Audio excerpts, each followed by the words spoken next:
Hello students, in this video we will explain on the participants of the revolts। जो revolts हुआ था 1857 में, उसमें किसने किसने पार्टिसिपेट किया था। ठीक है, फर्स्ट है रूलर। एक्चुअली में हुआ क्या था, जो रूलर्स थे हमारे, जो लोकल रूलर्स थे, वो चाहे हिंदू रूलर थे या फिर आपके मुस्लिम रूलर थे, ये सब क्या हो गए थे, ये अंग्रेजों के हाथ की कठपुतली हो गए थे। ठीक है, जब ये क्या इन्हें रेवेन्यू कलेक्ट करने की परमिशन दे दी गई थी, जब इन्हें रेवेन्यू कलेक्ट करने की परमिशन दे दी तो ये लोग क्या करने लगे, इन्होंने क्या किया, सब जगह अपनी ही अपनी पावर का ये गलत यूज़ करने लगे थे। ब्रिटिश लोग जो थे अपनी पावर का गलत यूज़ करने लगे थे। जो सारा कुछ जो नवाब वगैरह थे वो इनके हाथों की कठपुतली थे। जो करते होता वही था जो ये लोग चाहते थे। जो एडमिनिस्ट्रेशन वगैरह का जो वर्क होता था, ठीक है, वो सब एक्चुअली में पावर जो थी वो ब्रिटिश लोगों के हाथों में थी। वो रेवेन्यू कलेक्ट करते थे, सारा इकोनॉमिकली जो भी वर्क होता था वो सब यही देखते थे। ठीक है, तो जो पावर थी वो तो इनके हाथों में होती थी। ये जो राजा लोग थे, जो नवाब थे, वो वही वर्क करते थे जो ये लोग ये चाहते थे। ठीक है, ये इंडिपेंडेंट नहीं थे। जो राजा थे, जो नवाब थे, वो इंडिपेंडेंट नहीं थे। ठीक है, previously we have seen how to East India Company made the puppet nawab in Bengal. आपने पहले ही देखा है कि ईस्ट इंडिया कंपनी ने कैसे प्यूपेट नवाब कौन होते हैं, जो इन लोगों के हाथी कठपुतली होते हैं, बंगाल में बनाए। Under the dual system of government the nawab had no actual power. इस सिस्टम के उसमें क्या था कि नवाब के यहाँ पे कोई पावर नहीं होती थी। वाइल देवर बर्डन, उनके ऊपर केवल एक बर्डन होता था, एक बोझ होता था, फिर एडमिनिस्ट्रेटिव रेस्पॉन्सिबिलिटी, केवल एक रेस्पॉन्सिबिलिटी होती थी उनकी। उनके ऊपर क्या था, एक टाइप का बर्डन होता था, कोई पावर नहीं थी उनके हाथ में। Actual power remain with the British who exercise the right to collect the revenue. Actually में जो पावर थी वो किसके हाथ में थी, वो ब्रिटिश लोगों के हाथ में थी, जो रेवेन्यू को कलेक्ट करते थे। Through Lord Dalhousie policy of the doctrine of lapse, उसने क्या किया था, जो जो राजा थे, जो उसके अंडर में नहीं आते थे, उनका जो राज्य था, उसका उनकी जो स्टेट थी, उसको हड़पने के लिए क्या लाया, वो डॉक्ट्राइन ऑफ लेप्सी की एक पॉलिसी लेकर आया था डलहौजी। ये डलहौजी है, ये पॉलिसी लेकर आया था, जिसमें the British brought the number of kingdom under their control, जिससे उसने बहुत सारे जो किंगडम्स थे वो अपने कंट्रोल में ले लिए थे। इसमें था क्या, ये हमने आपको लास्ट वीडियो में और लास्ट चैप्टर्स में भी बताया था। डॉक्ट्राइन ऑफ लेप्सी में क्या होता था, जो राजा होता था, जो रूलर होता था, अगर उसका कोई अपना बेटा नहीं होता था, ठीक है, तो वो क्या होता था, उसके जो राज्य को क्या करती थी ब्रिटिश लोग जो थे, जो ये थे, ये अपने अंडर में ले लेते थे। ठीक है, अगर कोई एडॉप्टेड सन होता था तो उसको वही किंग बनाने का इन्होंने जो एक रूल बना दिया था कि कोई भी राजा एडॉप्टेड सन को किंग नहीं बना पाएगा। However the ruler of the some these kingdom were opposed of this policy as did not want to loss their freedom. लेकिन बहुत से जो रूलर्स थे, बहुत से राजा थे, वो इस पॉलिसी के अपोजिट खड़े हो गए थे। ठीक है, क्योंकि वो नहीं चाहते थे कि उनके किंगडम का लॉस हो, क्योंकि ये लोग क्या करते थे, उनका राज्य हड़प लेते थे। वो फ्रीडम चाहते थे, ऑटोनॉमी एज इंडिपेंडेंट रूलर, और वो इंडिपेंडेंट रूलर एक स्वतंत्र रूलर की तरह वर्क करना चाहते थे। जैसे क्वीन ऑफ झांसी, रानी की लक्ष्मीबाई जो थी, वो झांसी की रानी थी। आप लोगों ने काफ़ी किस्से सुने होंगे इनके बारे में, बहुत ही ब्रेव लेडी रही हैं वो, जिन्होंने 1857 में रिवॉल्ट किया था। झांसी की रानी एक सीरियल भी आता है, आप लोगों ने शायद देखा होगा, वो बहुत अच्छा सीरियल है। क्वीन जो झांसी की रानी थी, उनका भी एक बेटा था, लेकिन वो उसकी डेथ हो गई थी। जो लोग थे उन्होंने, ब्रिटिश लोगों ने उनके बच्चे को मार दिया था। ठीक है, तो उन्होंने क्या किया था, एक बच्चा अडॉप्ट कर लिया था, एक सन अडॉप्ट कर लिया था, लेकिन उन्होंने रूल बना दिया था झांसी को हड़पने के लिए कि वो किंग नहीं बन पाएगा। ठीक है, ऐसे ही नाना साहब के साथ हुआ। नाना साहब जो थे वो मराठा पेशवा बाजीराव के बेटे थे, लेकिन वो भी क्या थे, अडॉप्टेड सन थे, तो इसलिए उनका भी राज्य हड़पना चाहते थे ये लोग जो थे। द बेगम हजरत महल के साथ भी यही हुआ था। वो अवध की क्वीन थी। ठीक है, उन्हें आप सब लोग अच्छे से जानते होंगे। उनका भी अपनी कोई संतान नहीं हुई थी। जब उनका अपना कोई बेटा नहीं था तो उनका राज्य भी लोग हड़पना चाहते थे। इस तरीके से ये बहुत सारे ऐसे रूल और पॉलिसी लेकर आए, लोग सभी हमारे यहाँ के जो रूलर्स थे उनका राज्य छीनने के लिए लेकर आए थे। ठीक है, लेकिन रानी लक्ष्मीबाई जो थी, उन्होंने उन्होंने मना कर दिया था कि मैं अपनी झांसी कभी नहीं दूंगी, और वो मरते दम तक भी अंग्रेजों के हाथ नहीं आई और उन्होंने अपनी झांसी नहीं दी थी। उनकी डेथ के बाद ही अंग्रेजों को झांसी मिल पाई थी। Rani Lakshmibai wanted her adopted son to be recognised by the company as successor to the throne. Rani Lakshmibai चाहती थी कि उनके बाद उनका जो एडॉप्टेड सन है वो उस थ्रोन पर, उस सिंहासन पर बैठे।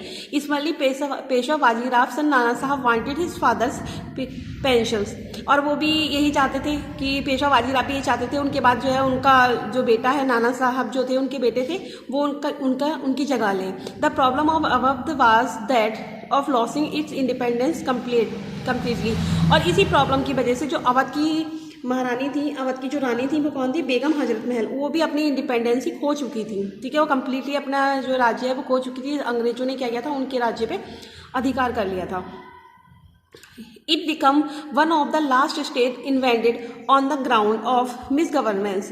In Delhi, the Mughal ruler Bahadur Shah Zafar family was shifted out of the red fort. और उन्होंने क्या किया, 1856 में जो लास्ट एम्पायर, मुगल एम्पायर थे ना, मुगल रूलर बहादुर शाह जफर थे, वो कहाँ रहते थे, उनकी फैमिली रहती थी रेड फोर्ट में, मतलब लाल किले पर उनकी फैमिली रहती थी। जो भी वर्क होता है हमारा, जैसे राष्ट्रपति वगैरह है, वो सब कहाँ रहते हैं, लाल किले पर से ही, मतलब जो झंडा लहराया जाता है हमारे यहाँ, पहले आपने देखा होगा वो लाल किले पर ही लहराया जाता है।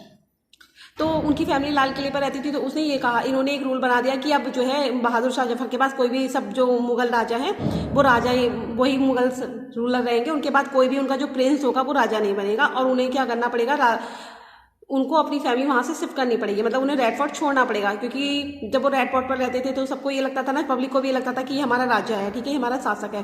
ठीक है, the British refuse recognise his son as king and declare the Bahadur Shah Zafar as the last king of the Mughal.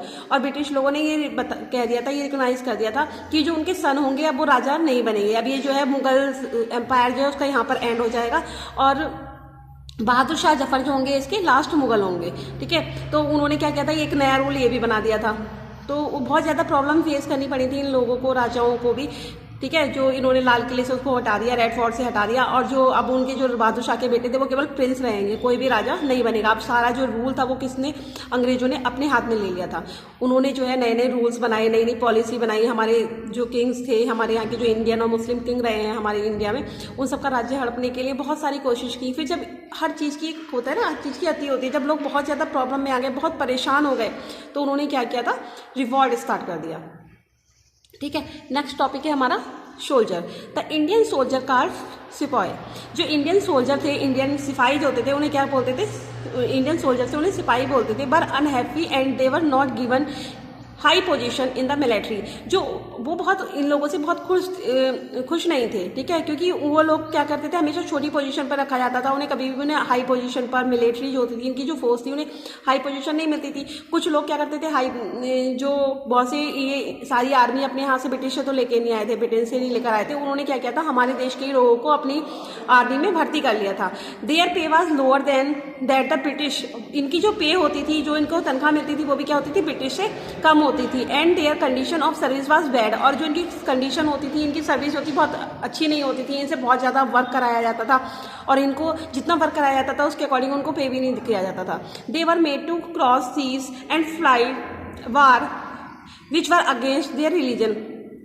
ये लोग क्या चाहते थे, इनको समुद्र से दूसरे पार ले जाना चाहते थे, ठीक है, युद्ध वगैरह के लिए। लेकिन ये लोग जो हमारे इंडियन के सोल्जर्स थे, हमारे इंडिया में ये था, हमारे इंडियन रिलीजन्स में, कि अगर कोई बाहर जाएगा, मतलब समुद्र से बाहर जाएगा, तो उसका धर्म चेंज हो जाता था। ठीक है, वो अपने धर्म के विरुद्ध हो जाता था। तो इसलिए वो लोग क्या करते थे, क्रॉस नहीं करना चाहते थे सी को। In 1856 a law was passed there every person who was employed in company army had to across sea and serve whenever required. तो इन्होंने 1856 में ये लॉ भी पास करा दिया कि जो भी पर्सन कंपनी में काम करेगा या जो भी एम्प्लॉय यहाँ पे वर्क करेगा, उसको क्या करना पड़ेगा, सी को क्रॉस करना पड़ेगा। ठीक है, और जो भी कंडीशंस रखी गई थी उनको मानना पड़ेगा, नहीं तो उसको आर्मी से निकाल दिया जाएगा। तो इससे ज़्यादा जो सोल्जर थे वो बहुत ज़्यादा प्रॉब्लम में आ गए थे, बहुत मतलब परेशान हो चुके थे। The soldier in general were dissatisfy. वो जो जनरल्स थे, सोल्जर्स थे, वो डिससेटिस्फाई थे because they were asked to go to the fight to distance place without any extra payment और भत्ता। उन्हें कोई भी एक्स्ट्रा पेमेंट और भत्ता नहीं मिल रहा था, उनको सी मतलब दूसरे सी में मतलब फाइट करने के लिए दूसरी जगह पर जाना भी पड़ रहा था, पर उनको कुछ भी ऐसा मतलब पेमेंट, एक्स्ट्रा पेमेंट नहीं मिलता था। And were not assign any honour और reward after the success in the battle. और जीतने के बाद भी उनको कोई रिवार्ड या बैटल नहीं मिलता था, खाली उनसे वर्क कराया जाता था लेबर की तरीके से, और उनको मतलब कोई भी सुविधा नहीं दी जाती थी। As had been to case under the service of the native ruler. ठीक है, और उनको जो भी सर्विस थी उनकी, मतलब एक नेटिव रूलर्स वाली जो सर्विस थी ना, जो उनको मिलनी चाहिए थी, वो नहीं मिलती थी। ठीक है, और उनको भी मतलब उनसे वर्क तो खूब बहुत ज़्यादा कराया जाता था, पर उनको ना तो उतनी रेस्पेक्ट दी जाती थी, ना पेमेंट दिया जाता था।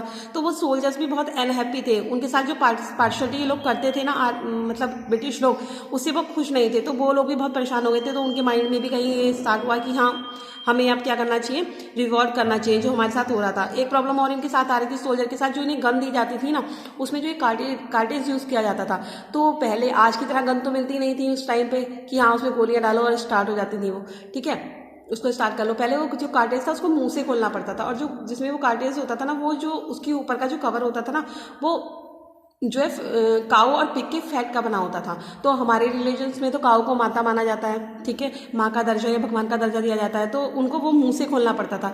तो इससे भी क्या था, वो सोल्जर्स परेशान हो चुके थे कि उनके रिलीजन्स पे जो है अटैक कर रहे थे वो एक तरीके से, ठीक है। नेक्स्ट है हमारा कॉमन पीपल्स। तो कॉमन पीपल्स ने भी क्या किया था, रिवॉर्ड में पार्टिसिपेट किया था। इसको हम नेक्स्ट वीडियो में एक्सप्लेन करेंगे। Thank you.